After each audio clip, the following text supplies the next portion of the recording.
It is a physical stressor when you exercise, so you don't want to go all out and go crazy with your workouts because that's actually going to exacerbate the problem and make it worse. So if you do have high cortisol, doing really intense workouts are going to be very counterproductive, and you would want to do moderate exercise instead. So don't go all out if you have high cortisol. Do nice calming workouts and just allow your body to recover a little bit before you start going really intense.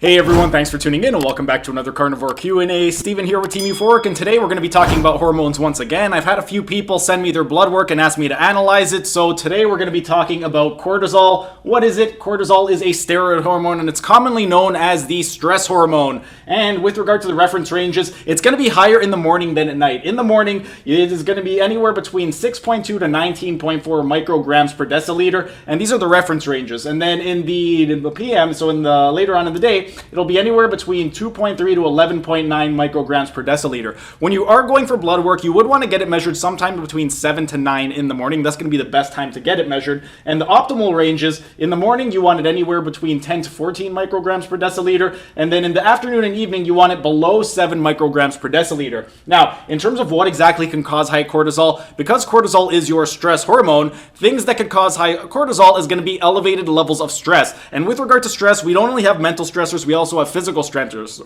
There are 6 different types of stressors that we will encounter throughout our lives.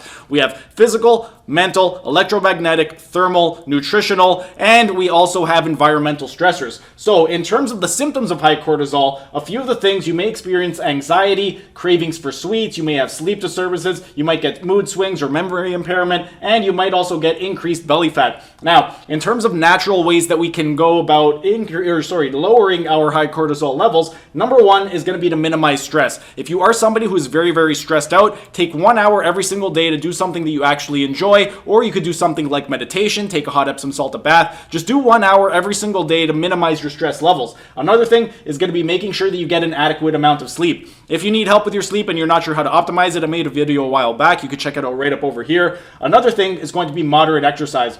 With regard to exercise, again, it is a physical stressor when you exercise, so you don't want to go all out and go crazy with your workouts because that's actually going to exacerbate the problem and make it worse. So if you do have high cortisol, doing really intense workouts are going to be very counterproductive, and you would want to do moderate exercise instead. So don't go all out if you have high cortisol. Do nice calming workouts and just allow your body to recover a little bit before you start going really intense. Another thing that you could do is cut out inflammatory foods. Cortisol sometimes is going to be released when you have inflammation, or not sometimes, it's going to be released when you have inflammation as well, because that's going to be a stressor on the body. So if you are eating very inflammatory foods, that's going to raise your cortisol levels. And then another thing with regard to that is going to be minimizing your exposure to environmental pollutants. So if you are eating just commercially grown foods that have a lot of pesticides on them, they're pumped full of growth hormones, that could also have an impact on your cortisol levels as well. So if you can afford it, one of the things that would be terrific would be getting organic foods and just eating organic instead. That way you minimize your environmental pollutants.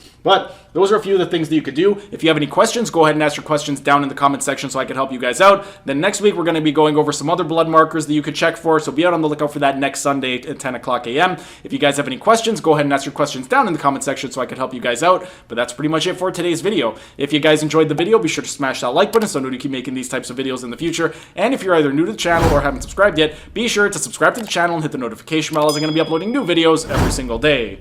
That's it for today's video. Thanks for tuning in, and I will see you again tomorrow.